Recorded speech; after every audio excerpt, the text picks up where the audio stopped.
I'm like, be nice. Let her talk first. Go ahead. Well, welcome to the Lynn and Scott and plus our friends. Welcome, Scott. How are you? I'm great, Lynn. Always happy to be on our show as we all see it. And, it's coming to the end of the year and there's like so much going on. And this is just kind of that nice break, kind of reset ourselves with some great people, great information, good humor. I couldn't ask for more than this, right? Yeah, other than my weather. Other than your weather. And look at that. Wind chills. Now now the one that Lynn is in Billings, and it's the one that's the lowest, which is minus 54. Yep. So that's Thursday. The thing where you can go outside and throw a cup of water in the air and it'll freeze before it hits the ground. Not the whole cup, just like spray it. Don't just throw a cup of water at somebody. I'd love to just pop everybody up like popcorn over here. Let's just do it. Because I'm excited. Yay!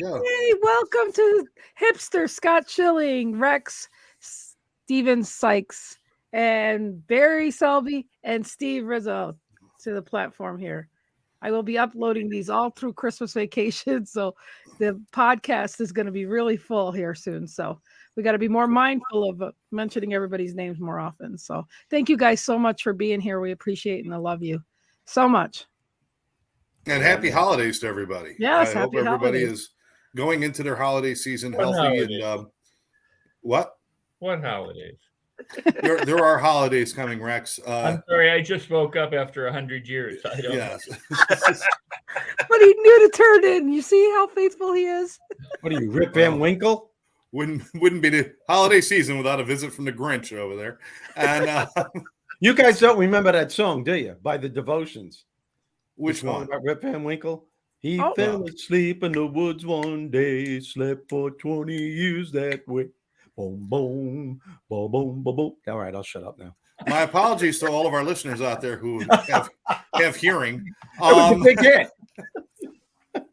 Oh, that's just too We had a contract with everybody. Nobody breaks into song. It's just not a good idea. Anyway. Oh, man. Lynn? That hurt. That really hurt. No. It was a beautiful thing. It brought a tear to my eye, much like stubbing my toe. I just want to talk about, we talked last week about resolutions and about, instead of making plans, just start making changes and start, although there is planning that goes on and changes, it's about, getting to action instead of picking arbitrary dates and arbitrary goals that really don't mean anything. But one of the things that I thought about afterwards, and that's why we're going to talk about it this week, everybody, is that making a change is almost simple compared to keeping change, compared to keeping up with things. And that's about creating habits. And everybody has to, whenever they try something new or take a new venture, they have to create new habits in their life. And I'm sure we all have, because we've all been through different stages and done different things. And I'd just love to have some conversation about what we could share with people about, some good tricks on how to create those habits. And I don't know if it's a matter of motivation or a matter of being able to just see the goal or whatever it might be. But creating new habits is a tough thing for people. I had a great idea. Yes. These magnificent guys that are on our stage right now have written books. And I bet you that they're suggested in their books some habits. Okay, well, the show's over. If you want to know anything else, buy the damn books. No, all right. But I'm just saying some of the things that you guys repetitively try to teach within your books, I think would be a great thing. I mean, I don't want to, it's like 2 minutes of talking about just a couple things in there that are takeaways that you could give to other people about creating habits, because all these books have something about you starting something new and thinking a different way. So I think if we incorporate that would be a great thing. That's cool. And I have a new rule, Lynn. Every time you hold up somebody else's book, you have to hold up your own too. I don't have my book right here. I'll have it next time. Are you serious? You should buy a copy of it. It's actually pretty good. Shut up. Right. You know what? Next week's conversation should be marketing one. I have one here somewhere. So I'm selfless like that. But just anyways, remember, folks, there's nothing like reading a book under a new painting. There's nothing like reading a book under a new painting. Well, that sucks. Now what? How about if we go to Scott Hipster? All right, Scott. Boy, what a way to start. No, you know, doing anything consistently, creating a habit out of it is finding something that you have success with over and over again, and it actually becomes much easier to do it. For me right now, it's funny. PT has ended, and it was like I've made so much progress that I'm not going to let that go. So I started a new workout program, and it's actually fun to be able to do things that I haven't done in a long time. So it's the little victories that then kind of push you into wanting to do it over and over and over again. And that's all a habit really is finding something that you repeat consistently. Hopefully it serves you. I mean, there are good habits, there are less than good habits. I would suggest that you probably make them the good ones and go that way. But you know, it's interesting at this time of year getting together with so many people at holiday parties. I went to more holiday parties last week than I went to in the last 5 years, I think. It's like I'm not sure what everybody was trying to get rid of the year or, you know, not remember the year.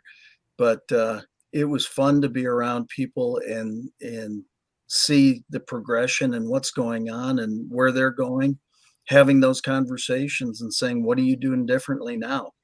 You know, and it's refreshing to start new things, and don't wait till the new year to do it. Start now.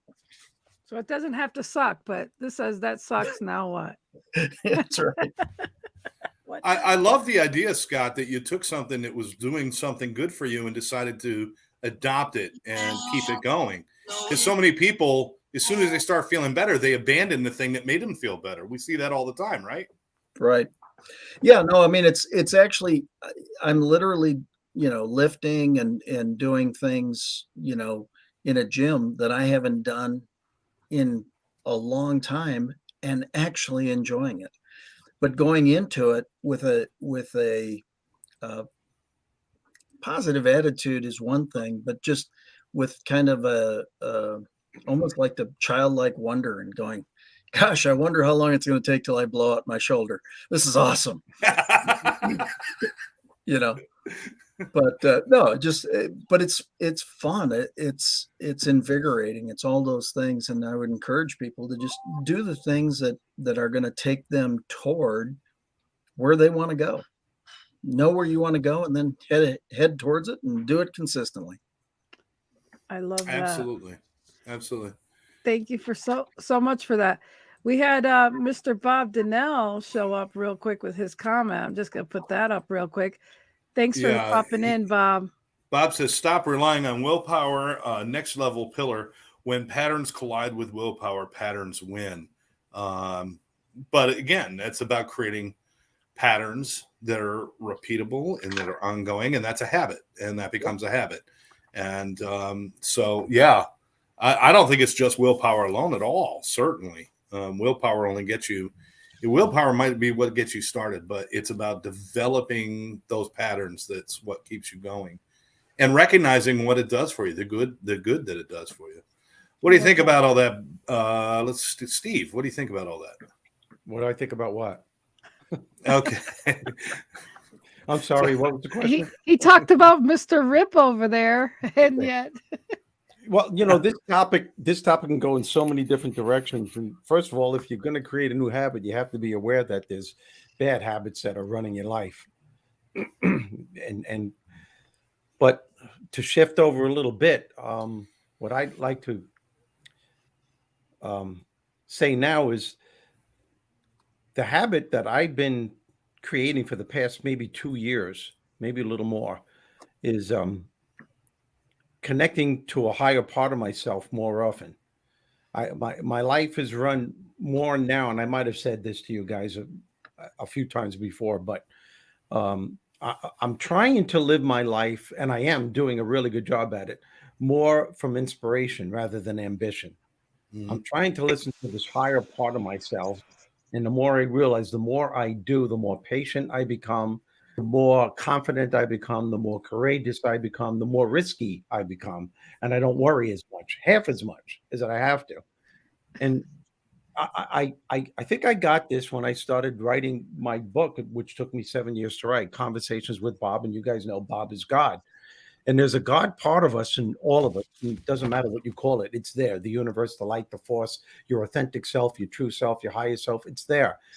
But man, I have found out some incredible things about myself and about the way I live my life, where I am so much at peace and don't let those annoying things that can just zap the energy that you have, that you are cranking into for that day. You all know what I'm talking about. There's always that one thing that could just take you out of that zone.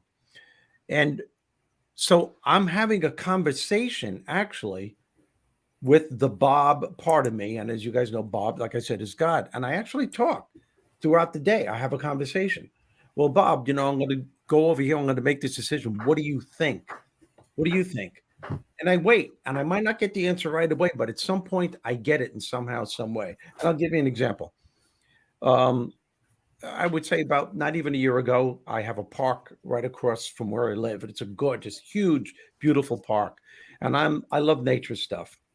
And I'm looking at this tree, and I talk to trees, by the way. And I know you guys are going shocker. I okay. I do. I talk to trees. It's okay. Back. What did you say, Rex? It's okay if you talk to trees, but it's when they talk back that you got to start worrying. Well, wait, I was just getting to that. Is there something wrong with that? No, you're right. You're right. It's like the tree in The Wizard of Oz. Are you insinuating my apples aren't what they ought to be? Yeah, I know. Oh, no, it's just that we don't like little green worms.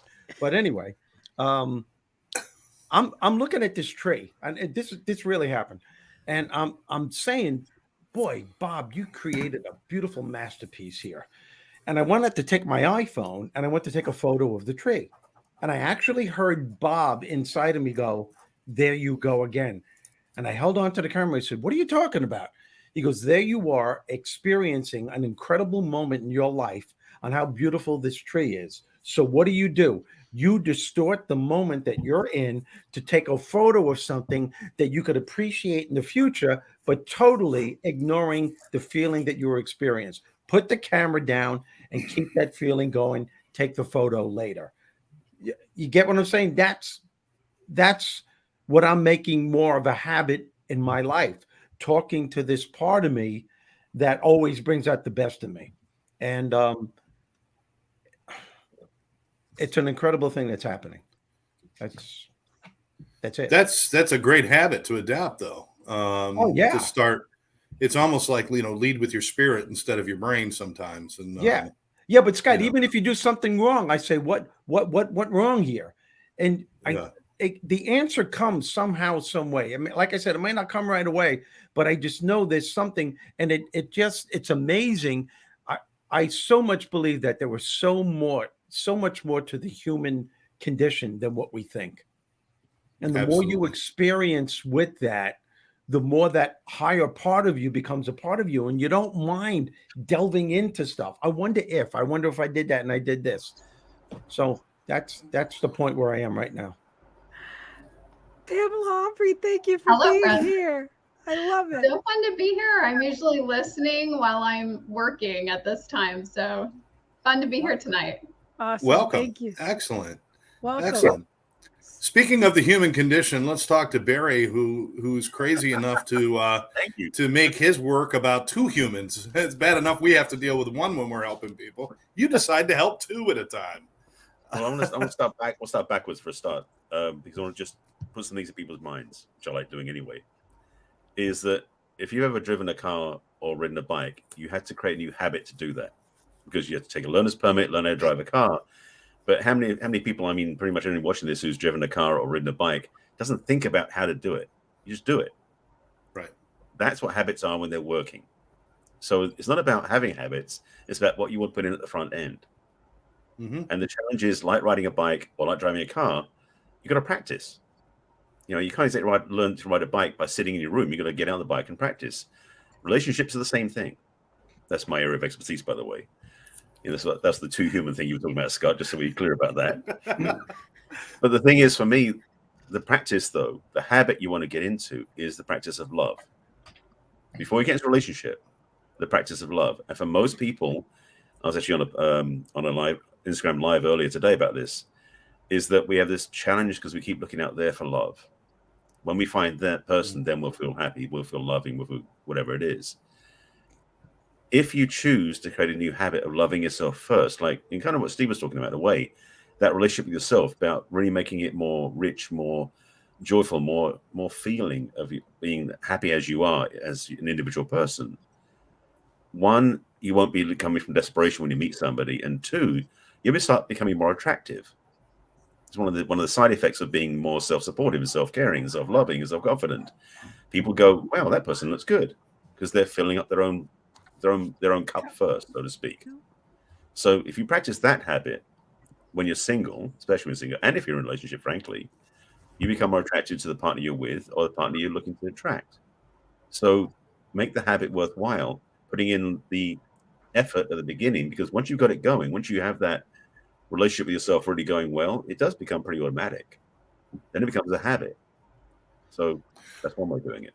I absolutely agree with what you're saying, Barry. But if we can narrow it down just for somebody who's looking at this and saying, that's great, develop a habit of loving myself.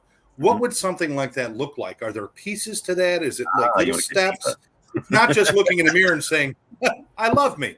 There's more to it. So how would something like that start, Barry? Well, that's actually a good place to start, because it will start bringing up all the stuff in the way, which is a great way to play. I'm about going deeper with people. So if you start looking in the mirror and say, I love you, just watch all the stuff that comes up behind that goes, oh, no, you don't. Oh, no, this and all of that stuff. So it can be a great trigger in a way to do the work. But what I mean by a relationship with love with yourself is, the joke about, if you treat your friends like you treat yourself, you wouldn't have any. That sort of mindset is we don't really respect ourselves that well. We take care of our friends and honor our friends way better than we do for ourselves. So first thing is start to notice what we tell ourselves. Because oftentimes we don't say loving, kind things to ourselves.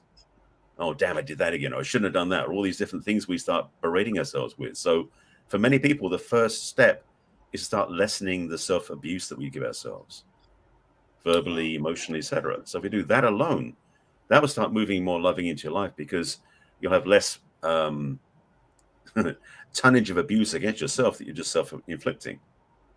Be kind to yourself once in a while. Treat yourself to nice things once in a while, not just for the show, but have things in your life that you enjoy.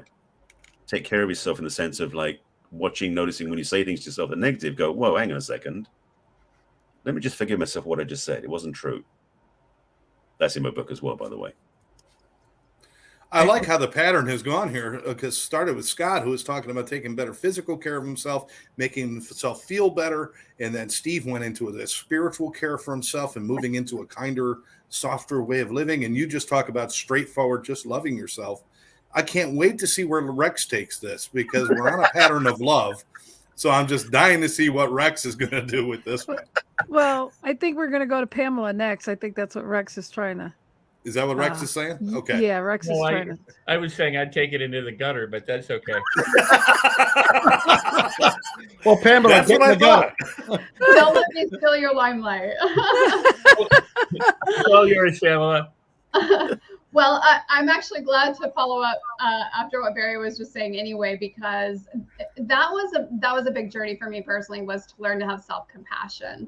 And it was not easy. It was something I really, really had to work on, in the beginning. And even now, I still catch myself frequently saying things to myself, and going, damn, why would you say that to yourself? You would never, ever say that to anyone else.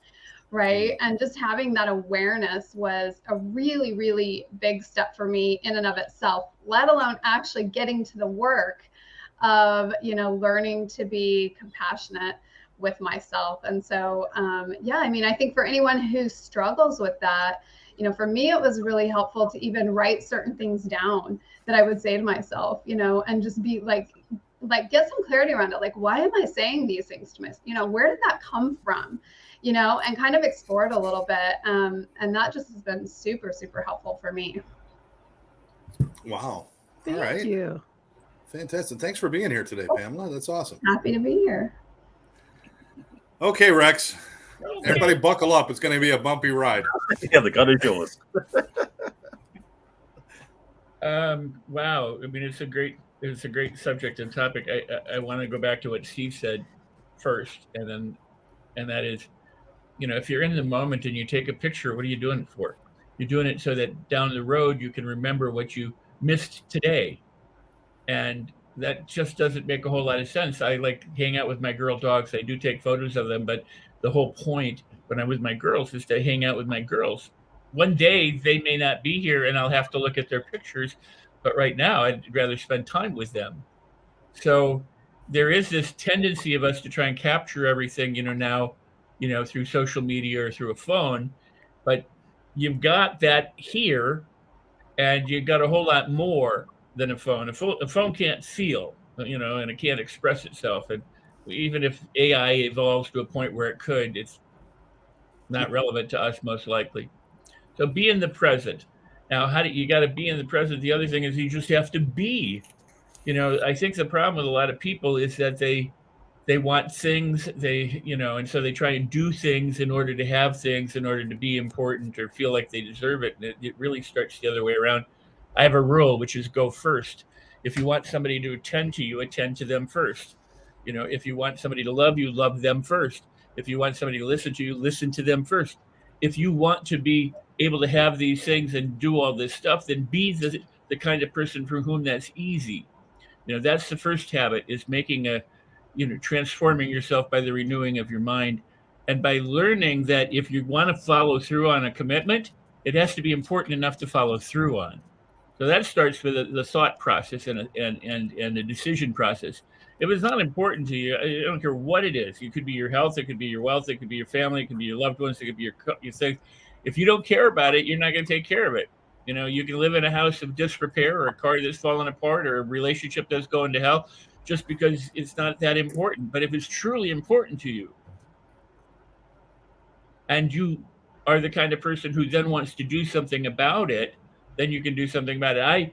I agree with Barry too, because I have my wedding vow said I always want to behave towards you in loving ways. I didn't want to say I commit to loving you forever. I said I want to behave towards you in loving ways, because I could calibrate whether I'm being loving or not. I mean, if we were to say, what's an example of being loving? You could say, well, what's an example of love? And people say, well, this or that. But think about it in terms of what the practicality of what you can do, what you can activate. Loving might mean listening. It might be giving. It might be sharing. It might be speaking. It may be walking hand in hand. I mean, there are things, a certain look can convey love, but another look can convey doubt or fear or anger or hostility or any number of things. So how do you behave in loving ways toward yourself and toward other people? So that I can commit to. I can say I can do that if I say, and that's not to say I can't commit to I will love you forever, although I am divorced. So, I may not have always behaved in loving ways either, nor did the other person. But the point is that, it gives you that ability to say, am I being loving or not? Because most of us, I think, say, well, I love you, damn it. And that's why you're going to do what I say, or we you know what I mean? Did you meet my ex-wife? Well, but Scott, go to bed now. I'm doing it because I love you, but that may not be that I'm behaving towards you in a loving fashion. And so all these great things happen. It's like, wars happen in the name of God, and terrible things happen in the name of love. So how do you behave loving towards someone? But that, again, goes back to a decision, and you have to make the decision and then do something that allows you to follow through so that it can be a habit. Absolutely.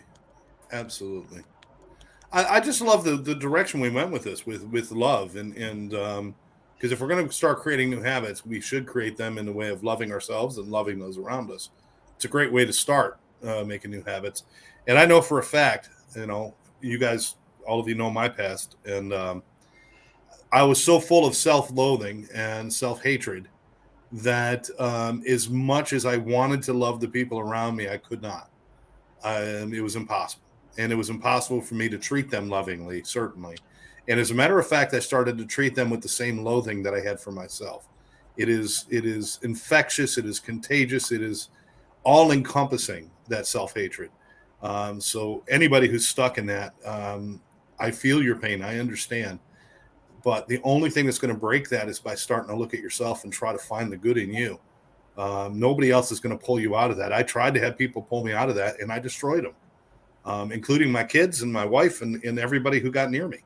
And it wasn't until I had that time, and, you know, like you all said, that self-talk would kick in. And it's like, why do I hate myself so much? I mean, I never even asked myself that simple question. Why do I think I'm so bad? You know, all I got to do is turn on the news and I find out there's people killing people down the street. There's other things going on. But for some reason, I thought I was the biggest piece of shit in the universe. But there was no experiential or evidential evidence of it. It was just a feeling that had no basis. And that's how broad I had to start. I had to start with, okay, I'm still a piece of crap, but I'm not the worst on the planet. And then I had to narrow it down from there. But if you have that kind of that self-talk, sooner or later it starts coming out. It does not stay in you. You will spew it at others. You will spew it at your friends, and God forbid at your kids and your loved ones, like I did. So, you know, God bless you all for addressing it this way. I was never thinking about bringing the topic in this direction, but I'm glad we did. About creating new habits, about how we treat ourselves and how we treat others is really what we're talking about today. What are you going to say, Rex? Yeah, I just want to add to that, and then I'll be quiet. You know, it might have been Barry. Somebody said, you know, when you say things like, you know, I love you or whatever in the mirror. Yeah. Very. You know, Very self-doubt or loathing or things can come up. Mm-hmm. I think that's an incredible gift. I mean, in other words, think about it. Whenever you say, I am this, and your brain goes, no, you're not, that's the opportunity you have to let it go, to release it. It's come up so that you can be aware that it's there and drop it. You can't spend your entire life digging through all of the crap that would come up. But when it does come up, it's there so that you can do something about it. So and a lot of people go, oh my God, I can't believe what's coming to my way. Instead, I go, thank you for showing up. Thank you. It's kind of like if you want your self-talk to shut up, you can try and stop it, which is almost impossible because what you resist persists. You know, it's like, you know, trying to stop an elephant, you know, with your fist kind of thing. It just doesn't happen very, very easily. But if you say, thank you, I appreciate that, you know, and you don't fight it, now go ahead, do your thing and let me do my thing. You know, it's like you can redirect the river easier than you can dam it up. Yeah. So you allow these things to come, you release, you let go, and you shift from what would have been a problem in your past, you know, would be, oh, I'm going to entertain this and I'm going to go down this rabbit hole of despair. Instead of doing that, you shift toward, wow, isn't it wonderful that I just recognize that I don't have to do that anymore? And I'm the kind of person who can notice things and, oh gosh, and pat myself on the back and then begin to say or affirm the things that you want, you know, and you'll notice if you do this, that it gets easier and easier to affirm things because less and less resistance is created and less fighting. No, you can't. No, you can't. You know, and that's why people don't do this stuff. They'll say, "I am my ideal weight," and the mirror goes, "No, you're not." And instead of going, "Wow, you know, thanks," they go, "I'm a fat slob," or "I'm a skinny runt," or you know, whatever. They don't go, "Oh my gosh, you know, I have an opportunity to transform and to discover new things here at this moment," and so they fall into the trap that we almost all fall into because of the way we've been conditioned, and that is to go down a rabbit hole of despair. And we don't have to. And that's the good news. You know, we are absolutely blessed to Lynn, realize I threw you in the center square. Yeah, I see that. We are blessed to realize that with a reason and a purpose, we're blessed that we have the ability to create a new habit every moment, any moment we want. When we realize that we are not stuck unless that's what you say to yourself. And I think that's why I love when we all come together, is because we all see it different ways. But what we do see is that we're always evolving. We're always moving forward. And we can definitely have the opportunity to see somebody else's different perspective. And we have the chance to create maybe a new habit forming that way. And what the purpose, what's the outcome? Why would you want to create a new habit? Why? Why bother type of thing? But again, if you desire an outcome, the results would be to start something new in order to get that. So I'm excited about what we're talking about here. And I know Steve wanted to talk, but I just wanted to say that it really, I think in over a year now, Rex has really changed my life with the life in your own terms. And I love the fact that more than anything, what Rex does is he tells people, don't listen to me, think for yourself. Think for yourself. And he's just down to earth about that. He just doesn't lecture at you. He talks with you. And I just love him dearly and respect him and just so grateful that he finds time for us here. We are super blessed for every one of you to be here, but he's such a great thought leader in neuro-linguistic programming and all sorts of stuff. And his gratitude activator. I mean, it's just amazing. So thank you, Rex. And I sometimes feel like I'm a little minion of Rex sometimes because I do. He's one of my little voices. I always hear his wisdom. So thank you, Rex. Thank you. Wow. Humbled. Mr. Steve? Yeah. We got to go back to square one again, because if you want to create a new habit, that means there's another habit that you want to get rid of. And there are two parts of us. There's what I call the big mouth inside your head. Some people call it the ego. Some people call it the enemy. Some people call it the imposter. Some people call it the devil, which might be a little melodramatic, but if you listen to it, there will be hell to pay. And then there's your higher self, your authentic self. And to create a new habit, that means you want to better yourself. But you have to be aware of what that other part of you is doing to you. And that's a key, because awareness is the key that sets you free. Once you become aware that that big mouth inside your head is spewing out negative shit from your past, bringing it into the present, or you're afraid to make a decision going into the future because you think it isn't going to work right, that's the big mouth inside your head telling you that. So if you want to create the other habit, it's essential that you get in tune with that higher part of yourself that has the answers to all of your questions and solutions to all of your problems. It's it's not that easy to do, but it can be done. Someone said to me, they say it a few times in my workshop. Every time I give something, they'll go, well, that's easier said than done. Well, anything in life is easier said than done, but that doesn't mean it can't be done. A lot of people going through their entire lives never knowing that this big mouth inside their head is ruling their lives from the moment they wake up to the time they go to sleep. And they have no idea. It's become a part of their personality. People wake up in the morning and say, well, it's going to be one of those days. I just know. I wonder who's going to offend me today. They're not even aware that they're doing it. It's a part of their personality. They go through the day with that mindset. You can be damn straight. They're going to find something that's going to piss them off. And what are they going to say? See, I told you, solidifying an already negative belief system, not knowing that they can shift their attitude by their way of thinking. But I believe you can't do that until you are totally aware that your life isn't working. Well, awareness is the key that sets you free, and then you shift to the other part of yourself to say, what do I have to do to turn this around? There's somebody that quotes somebody many times over for that answer. And it has something to say with Rex. You want to go ahead and say it? As far as always being right? Harry, who is it? What are you putting him on a spot for? Because I thought it was awake. What you were asking me. No. I would, but let me say this. It is easier said than done unless you're a mute. Or neurological impairment and can't speak. That's easier done than said. And so never let us stop you. But I would follow up with, hey, did you ever, before we got cell phones, when you had rotary phones and you had to know your own phone number, or you dialed your friends and you kept them in your memory, or you looked in a book, did you ever purposely try to forget somebody's phone number? No. When you can't do it. Well, when you got a new phone number, did you try to unlearn your old number? No. No. What did you do? You just practiced a new one. Right. And your brain got, this one's now important, not that one. And so you still have it. I still remember my childhood phone number. I just never dial it because I don't. Maybe I shouldn't find out who's living there.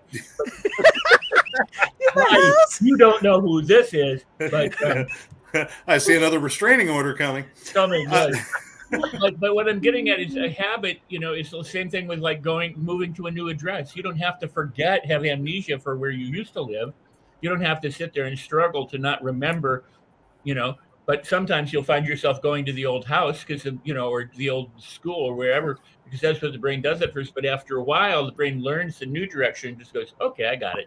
So it's very simple in some ways to learn a new habit, because that's what the brain does, is learn habits, and the ones that aren't used kind of fall into the background. Yeah. But to initiate it and follow through with it is the important. Yeah, that's right. The initial creating the habit is easy. The principle, the strategy itself, it's implementing that people have a tough time with. And one of the things that helps when we're trying to create a positive, optimistic habit is when it works and you acknowledge that it works. And when you say, whoa, this shift in my way of thinking really turned my whole perception around. When you say that over and over and over again, you're reconditioning your subconscious that runs 97% of your life. Then all of a sudden, that old habit, without you even realizing, starts getting pushed aside, because you know that you're creating something bigger than that old habit that's going to be the part of you that you're going to acknowledge from now on. It takes time, but it can be done. Can I add to that? Because that's beautiful. No, but that's beautiful. But I always tell people, pat yourself on the back, what you're saying, acknowledge it. But also pat yourself on the back for when you screw up. Yeah. But you do it this way. You say, I did the best with what I could at the time for what I've known or whatever, instead of beating yourself up. If you beat yourself up, you're just reinforcing the old habits of feeling bad, and doing that. But if you go, hey, I did as good as I could do, and now maybe I can learn to do something different. You encourage yourself instead of discouraging yourself. So yes, absolutely. All I could think of is I could think of a guy that all of a sudden broke up with somebody, seeing somebody else, and he sees this girl one time and she goes, here's my phone number. If you're interested, you need to call me by tomorrow night. You bet your ass he's going to sit there and remember that phone number the first time he says. He's not going to try to say, oh, but I got another girl's phone number I have. I mean, he's gonna, if it's that important to you, you're gonna remember. You're gonna make that habit or learn what you have to learn. Exactly. Write it on your hand. Whatever you gotta do, but you're gonna do it. Why should I call you? Just come home with me now. Said no one ever. Comes the chase. Rex, that's a perfect. He's going to remember that phone number for one reason, because most men, sex is the number one priority. That's why he'll remember that number. Oh. Yeah, she says, hi, I'm available. And you go, well, wait a second, I'm going to Chick-fil-A right now. And I thought, I'll talk to you later. It's priorities. 2 for 1 chicken. All right, come on. Oh my God. What do you think, Scott? It's a foul joke. Oh, jeez. No, I was thinking of the phone number thing when I met my lovely wife. I asked her for her phone number, and I said, I'll be right back. And that was in the days before carrying cell phones. So I went and I dialed her number and got her answering machine. I walked back to the bar. I said, well, I guess you got to go out with me now. And she said, no, I told you I'm not going out with you until you call me for a date. I said, I just called you. You weren't home. That's funny. That's pretty funny. It's the truth. A good one. That's a great line. But what'd she say? I guess I have to then. And so actually she went and checked her answering machine. She goes, I'll be damned. You did call me. He took it figuratively. Yeah, exactly. So again, I mean, I think any of these things are, if anything is important to you, you're going to take a new action toward it. And the only way you're going to continue it is if you have some kind of success for it, or you can see that if it is not successful, it will be worse than if it is.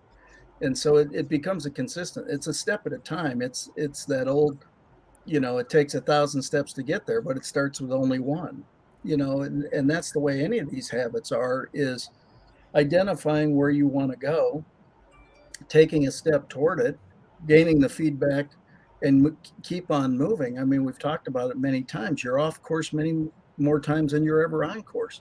but it's moving toward the direction that you really want to achieve, doing it consistently and having the victories along the way. So I agree with what Rex is saying as far as celebrating, or multiple people have said celebrate. Celebrate the little victories. I think far too often people are waiting for this mammoth event of some sort, and it's not that. It's, did you make progress? Yes. Woohoo! And you know what? In the right direction. And you know what, Scott? It's not even that they're waiting for something, and that's definitely a part of it. But a lot of people think life and other people are the problem for them not getting what they want. So therefore, they're really stuck because they don't know that they're the only problem that they'll ever have. They are the problem. If your life isn't working, it's their problem, regardless of who did what to you. But they don't do that. The mindset of the average person today, I believe, is that it's easier to blame society, your boss, your wife, your husband, your friends, every situation for your life not working. And you can think of a number of excuses, and you can prove it to yourself, and they'll do it over and over again.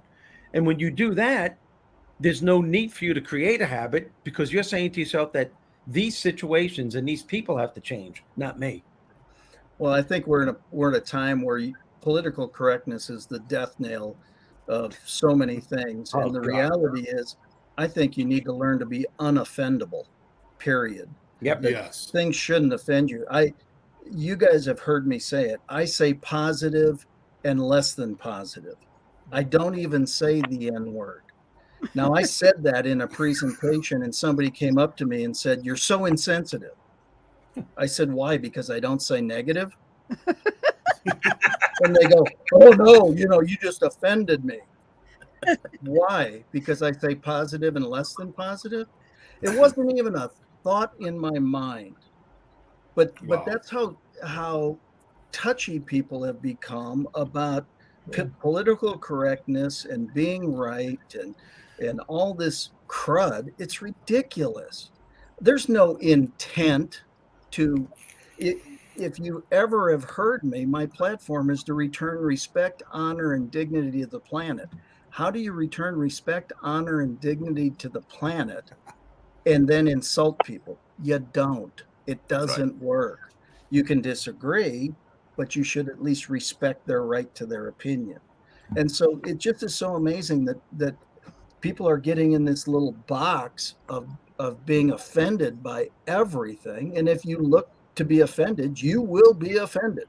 Scott, as a matter of fact, those headphones just don't work for you. Anyway, the point is, you can winter earmuffs. Much better. No, it just is lower. If you want to be offended, you're going to be offended. Yeah. But the question is, why would you want to live that way? Why not look for the good in people? Why not discover somebody being great? Why not congratulate somebody? Why not lift somebody up? It takes just as much effort in either direction. Why not do it to the positive? And this is why I love everybody here. This is why I love everybody. It's just that it's easier to blame other people. Yeah. That's why, Steve, I disagree with that. No, I'm not saying it. I'm not saying it's right. But in the minds of most people, to congratulate as it does to find blame. Of course it does, but most people don't think that. They wake up actually believing they're right and everybody else is wrong. All right, let's drop down. Let's drop down. I'm offended by all of this arguing back and forth. I'm telling you right now, this brings me back to my parents. You guys all know that. You're doing it out. I'm going to go suck my thumb in a corner now and cry. Meanwhile, Barry, why don't you take over and say something nice before everybody runs? I'm not sucking my thumb. No, or your thumb. Some friend you are. I was going to say is that to include what Steve said, many people have been trained by the people around them to pass the buck, to give up their responsibility. If you're watching this show, hopefully you've got some hints going, there's another way. So what we're talking about here is those people listening and watching this show, hopefully more and more people are watching, is that what we're doing here is reminding you that you have the choice. Yep. Because ultimately we do. And the challenge is, and for me, it's interesting because you talk about the big voice. I talk about the still small voice, which is the one of spirit works in me, because it doesn't have to be loud at all, because it cuts through everything. That's how my book got written, through that still small voice. But the biggest voice for me is the one of love and compassion. However, it, again, like a habit, it's got to be practiced, it's got to be listened to, it's got to be encouraged. You know, like Rick was saying, like just encouraging those things. When things coming through and coming out, I totally agree with you. Venting stuff out should be thanked when it goes out. It's like thanks and bye for the stuff that has been stuck inside for so long. But also the stuff that's coming in, which is goodness and love, and we let the love shine from within us, to repeat, like again, a habit, to keep giving thanks for it, saying, I'm so glad I saw it, because the challenge we get used to it and forget to. So when we stay present to what's happening good to us, for us, with us, through us, then we can keep encouraging it to be good all the time. And it doesn't always start with the biggest thing. It can be the littlest thing. I got out of bed on time this morning. Awesome job. And tomorrow maybe it's that plus something else. Habit forming is cumulative.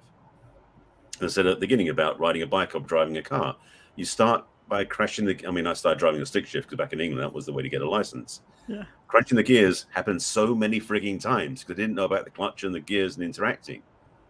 But a few lessons in, it became pretty easy. Then it became like, didn't think about it anymore. Same is true with our self-talk and our self-support. The more we can listen for and be aware of what we're saying to ourselves, and if it's negative, notice it and go, that's not true. Not denying it. It's the biggest thing, like you're saying with a big voice, you can't stuff it down. Those negative things don't get control. They just get multiplied when you do that. So the more you can be, I'm aware of that's what you think, or that part of me thinks that, but I know differently now. I'm choosing differently now. It's literally shifting the locus of control back to loving. Because the truth is, we're born in love in the first place. We just forget along the way. So when we come back to that place, we can start remembering more and more. And when doubt, negativity shows up, because it does, you see something on the news and you get triggered, or you see someone cut you up on the freeway. I live in LA. People cut you up on the freeway a lot. When they cut up on the freeway, you can either curse them or bless them. More often than not now. More often than not, though, I'm blessing them more frequently than I've been cursing them. I still do curse once in a while because I'm like, Jesus, that was too close. But then I go, and you know what? They're in a hurry for some reason. I don't know what it's for. It's not my job to worry about it. So catching myself, again, awareness and catching myself is the way back to loving. But it takes practice.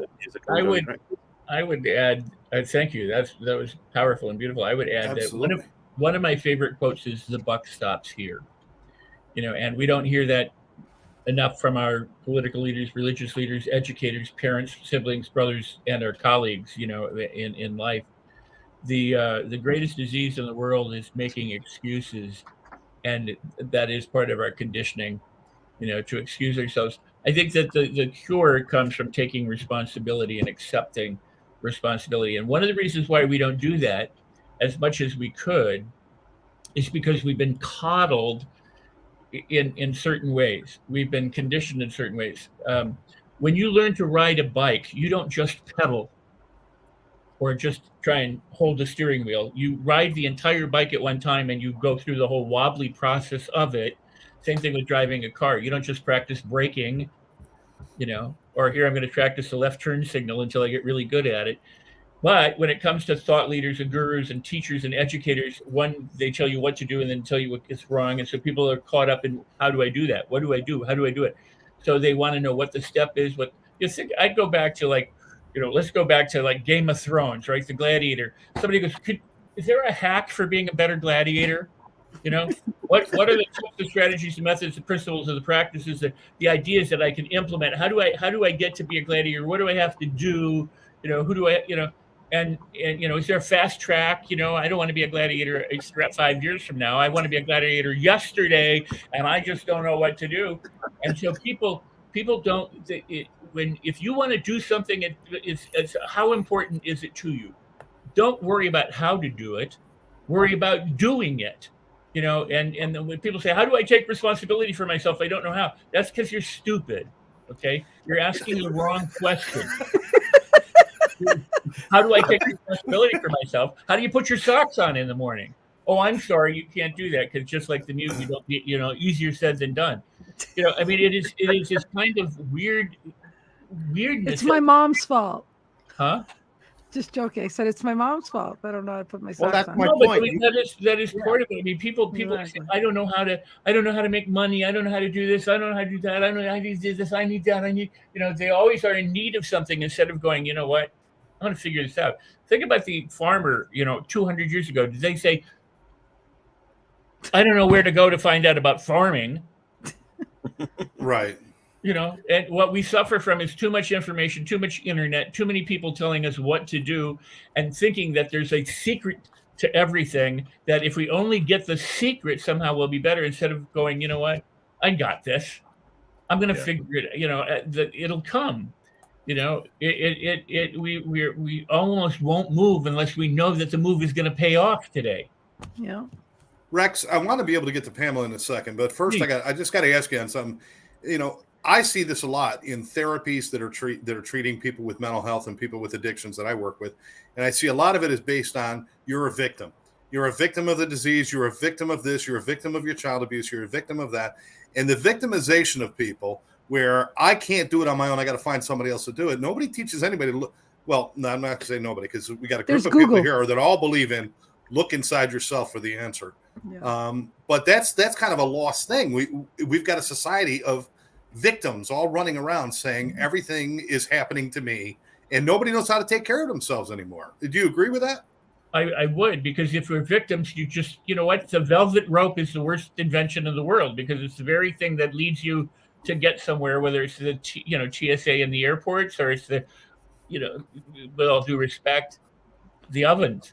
There's a thing about how we all have to toe the line, be of one, cookie cutter mold, and do the right thing in order to, if you think freely, if you think for yourself, if you live for yourself, you're in danger, and so everything seems to be geared toward dumbing us down and keeping us in control, and make, the masses are asses. So, be wary. I take great offense at being offended, and, but my point, what Scott was saying is, be responsible.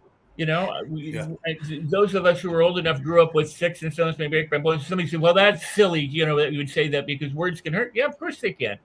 But I should be responsible for not saying hurtful words, and you should be responsible for not accepting the hurtful words. Why do you own it if I say it? You don't have it. If I call you a name, why do you have to go, I agree with you, you've hurt my feelings, I must be that? Well, they don't teach enough of that. There's things that are not nice. We were also taught sticks and stones will break your bones, but words will never hurt you. I don't know where that went, because now apparently words will send you into some sort of psychotic break. So we've lost that. Well, that goes back to the buck stops here. If you're going to say something bad to me, the buck stops with me with whether I accept it or reject it, whether I punch you or listen to you. And I don't think I should punch you, and I don't think I should call you a name back, or any of those things, but I don't have to accept your. That's right. I don't have to accept your assessment of me. I can say thank you. Quick story, and I'll end. I'm doing a walking meditation in Los Angeles 30 years ago, which is you walk as physically slowly as you possibly can. It means to get across my living room would take me hours, right? I'm doing this in the neighborhood, so I'm just walking, trying to be totally conscious as I move.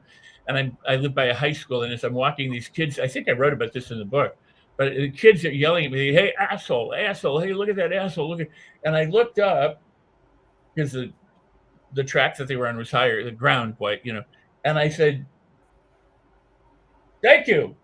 You're right, I am an asshole. I forget about that sometimes, but I am an asshole. And they went, oh, let's get out of here. This guy's crazy. And I realized the incredible power of saying, you're right. You can call me an asshole. You can call me anything you want to call me. It doesn't matter. If it hurts my feelings, it's because somehow I've let that in, or I said, Scott called me an asshole, and I want to win Scott's, respect. I don't want to be called it, I want, or something like that. I don't. But other than that, it's I'm bigger than the insult, for crying out loud. Come on, people. Yeah, reminds me of the 4 agreements. Gandhi said it best. Your opinion of me is none of my business. Yeah, that's right. But I don't want this. That's right, and it holds only the power I give it. It only holds the power I give it. About opinion, I want it to be about responsibility, and that is owning up to the changes that you want to make in your habits that you want to do, and the love that you want to share, and how you want to go into the world. It's about responsibility. and how you walk through the world, and not trying to figure it all out because you don't have the answer yet. Don't focus on the how, just focus on doing, and you'll figure out how. Yeah, absolutely. Focus on why you have to fix yourself. Okay, we're Let's giving get Pamela in the middle Yeah. because I got to see how she's processing all of this and and see if she's with us or if she's gonna cry or if she'll ever be back.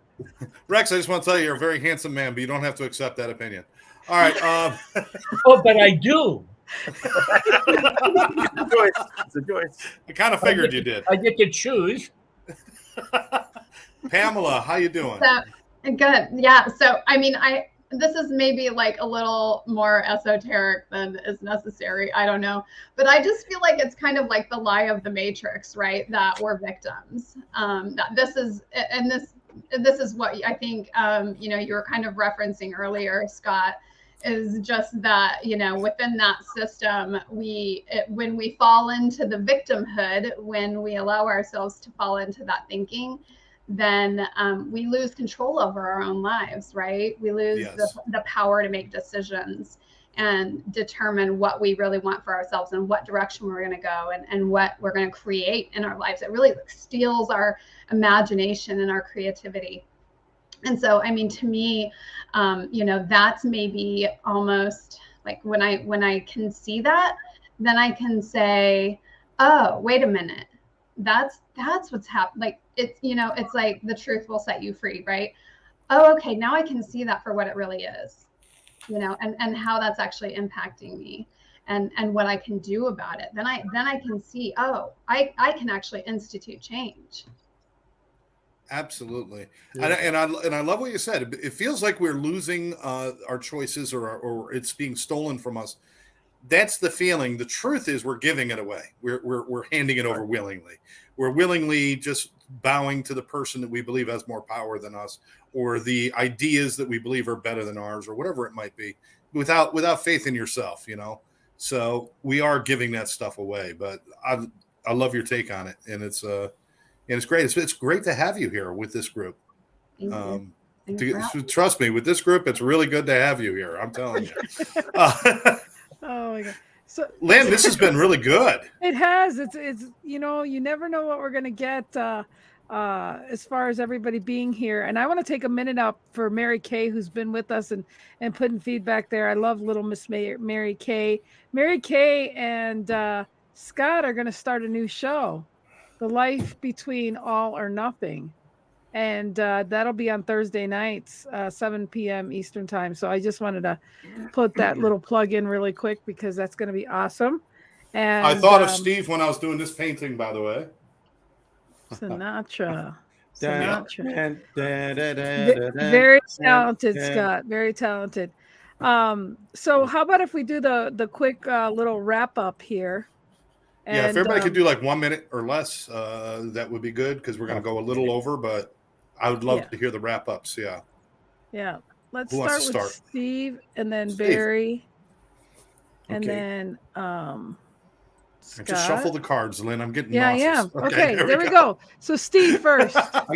I guess creating a positive habit is all about choices. And I'll make this as fast as I can. I have a brother that passed away Thursday in the Marines, 100% disabled from the Vietnam War. And he was gung-ho when he joined the service. Big time, medals and everything. And about a month ago, he was disintegrating. His wounds were consuming him. And I asked him, it's a great lesson. I said, man, you went through hell with these wounds that you went through. You're the only man in medical history that ever survived that kind of wound. Did it bother you at all that you endured these wounds and your life was so challenging for the 60 years that you had to endure this? And you did it in a war that was proven by history that we should never even been there to begin with. Did that bother you at all? Did you ever get angry at your country for volunteering for a war and being wounded and being 100% disabled as a result? And he looked at me without even thinking. He said, your life is based on choices. And for every choice you make, there's always a consequence. And he looked at me, he goes, at that moment in time, he said, I I really believed that my country needed me. I listened to the propaganda, and in my heart, I was doing the right thing.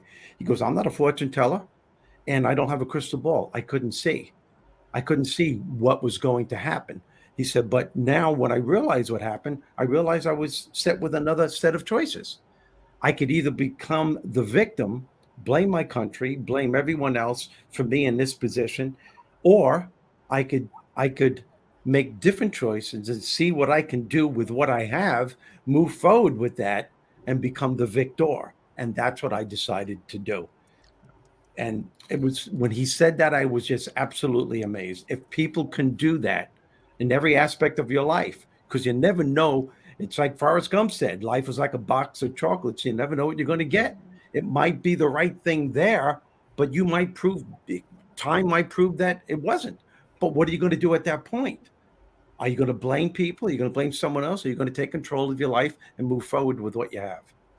Steve, I think we all send our condolences and our well wishes to you and your family. Appreciate and of that. Course, Godspeed to your brother. Thank you for the service that he gave us. Mm-hmm. It's families like you that make this country what it is. And it's great. So thank you. Thank you. Barry. I'll follow that. Creating new habits. Let's get back to that point for a second. We've covered a lot in this hour plus. And it's been really interesting to hear all the different perspectives. But the bottom line for me comes back to is that habits are things you do until you don't need to think about them anymore. There's the thing about when you don't know what you don't know what you don't know, then you know what you don't know, then you know what you know, and then you don't even know anymore because you know it so automatically. There's a matrix for this. But the bottom line is that habits are things you do with conscious presence and attention until it becomes unconscious default. Most of us have grown up with beliefs, rules, voices that are not supporting us because we let those in and we didn't think about changing them. If you want to change them, it starts with conscious intention. So one, being aware, like, oh, I want to change this, doesn't work anymore. What step can I take? Tomorrow, what step can I take again? And you start building that momentum, same as riding a bike. So everyone can change their habits. It's not hard to do. It just requires commitment and consistency to do it. Love that, Barry. Thank you so much. Always good to see you, my friend. Hipster. Handsome Scott. hipster. Just so much great information here, but I'll share a little bit of what was shared. And that is, I inherently believe people do the best they can with what they know at the time. And when they learn more, they can do better. And so it's part of creating the habits is having a strive to become better, to make it easier, to do it faster, whatever the case might be. But I think people inherently do the best they can with what they know. If we want people to do better, if we want to help people do better, let's help them learn how to do better and give them that path. Love that. Absolutely. Thank you so much. Always good to see you, Scott. Love you so much. Miss Pamela. It's hard to follow up on everyone else. I'm just like, I don't know if I have anything left to say. I guess just the thing that comes to me is, we get to create. I mean, I think when we look at our lives, like we get to create what we want, and habits are a really key piece of that. Then it helps us, put a little bit of framework around those, because I tend to be a really right brain person. And so habits help me to create that structure that I need to actually get stuff done that I can imagine or create, right? So Pamela, don't ever worry about not having something to say. It never stopped any one of us on this panel. So don't worry about that. It's never stopped any one of us. Create a new habit. Is on, we find something. Thanks for joining us today, Pamela. Your new habit is to be with us. Yes. Mr. Rex? Rex Sikes. I am Spartacus. Okay, check, please. I'm William Wallace. Freedom! I want to follow up on what Steve said, because it was a powerful story about your brother, and it is about choices. And there are people who have far less neurologically intact bodies. They're missing their arms and legs. Some, have no arms and legs, and they're out doing more than what people that are able-bodied will do. Yeah. And because they decide that, this is how I live. This is who I am. I'm not going to let it stop me. And people say, well, I'm sorry you're disabled. They're like, I'm not disabled. You know, I may not be able to reach the, you know, the cups above. I may have to have, you know, different things made or put in place for me so that I can access them. But I am certainly not disabled. I'm able to do anything I want, you know. And the fact that there are those people who have those what we call challenges or disabilities or what disadvantages, and they don't feel disability and they don't feel disadvantaged and they don't feel challenged, should tell you and me that if they can do that and think that way and be that way and speak that way and experience life that way, so can we. And if we're not doing it, it's something that's happening here that's preventing us from doing it. And so you can choose to be whoever you want to be. So choose wisely and choose well. Love Nice, that. excellent. I love Excellent. that. Well, I mean, we are over, and we should have been over, but this has been a great show today, you guys. Love each and every one of you and everything that you bring. And it is correct. Most people with disabilities don't sit there all day talking about their disabilities. They try to prove to themselves that they can do more than what medical or science says they can or cannot do. It's within the being to be who they want to be and create what they want. And if they can do it, why the hell aren't you, Scott? Yeah. I'm just, you know, I'm thrilled. I love the direction we took with this, and I'm an absolute proponent. I think Barry said it very succinctly: is that, you know, those habits, they're habits until they become like natural, and you know, it becomes a lifestyle. And sometimes when we think about, you know, like when I'm changing my diet and trying to do the things I'm doing now, I'm trying to adopt a healthy lifestyle. I'm not trying to create habits. I'm trying to adopt a healthy lifestyle. It gives me a little bit different of a perspective, but it's all in our minds. Rex, you're absolutely right. Anything's stopping us, it all starts right here. It's nothing outside of us. It all starts right here. And this is a group of people I'm proud to be associated with. I wish all of you a happy, healthy holiday, whether it's Hanukkah, Christmas, whatever else is out there. Just enjoy it. Hopefully you get a little time with your families and friends. But God bless. We're all here and we're awake today. And once again, Steve, our condolences, my friend. I appreciate all of you. And Mary Kay, I appreciate your comments. Thank you. Thank you all. Appreciate it. Okay, love you guys. Okay, stay right there. Thanks again, you guys, and we'll see you guys next week. And happy holidays. We had Scott Jones, Steve Rizzo, Barry Selby, Scott Schilling, Hipster, Pamela Aubrey, and the one and only Rex Sikes from rexsikes.com. Love you guys.